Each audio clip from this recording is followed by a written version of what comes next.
जी, मरी, गलियात, नथिया गली, बालाई इलाकों में एक बार फिर बर्फबारी का सिलसिला शुरू हुआ है। तो इस्लामाबाद इंतजामिया की तरफ से मरी जाने वाले सयाहों के लिए सख्त इंतजाम कर लिए गए हैं और हदायत जारी कर दी गई हैं। पिछले साल जब मरी में बर्फबारी हुई थी तो बहुत सारे सयाह जहाँ गाड़ियाँ फंस गई थी, तो कुछ अमवात वाक़या हुई थी, हंगामी सूरत हाल हुई थी। उसी तनाजुर के पेश नज़र अब इस्लामाबाद इंतजामिया ने, डिप्टी कमिश्नर ने अहकाम जारी किए हैं कि अभी जो मैं मौजूद हूँ, ये चौक जो मरी रोड है, मरी पे जाने वाले सयाह यहाँ से गुजर के जाते हैं। अब इस्लामाबाद इंतजामिया 17 मील से जो इस्लामाबाद का इलाका है वहाँ से सयाहों को रोकना शुरू कर देगी। और चूंकि मरी में इस वक्त रश बढ़ चुका है, बर्फबारी का सिलसिला एक बार फिर शुरू हो गया है।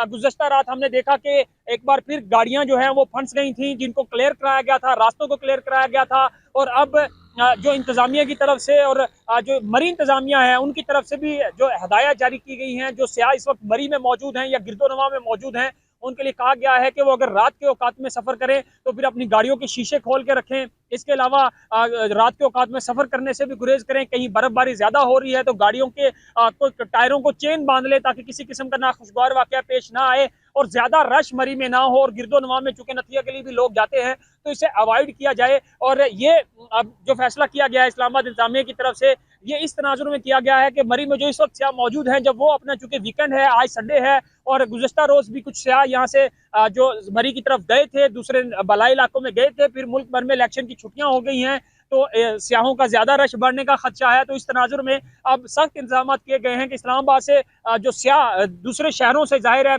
मुल्क के बेशतर शहरों से लोग जो सयाह आते हैं वो इस्लामाबाद से गुजर के मरी जाते हैं, तो उनको मरी जाने के लिए रोका जाएगा। और मरी इंतजामिया से राब्ते में इस्लामाबाद इंतजामिया मौजूद रहेगी। जब मरी इंतजामिया अपने रश के मुताबिक जब अहकाम देगी और सूरत हाल वाज़ेह क्लियर करेगी तो फिर सयाहों को मरी की तरफ जाने दिया जाएगा।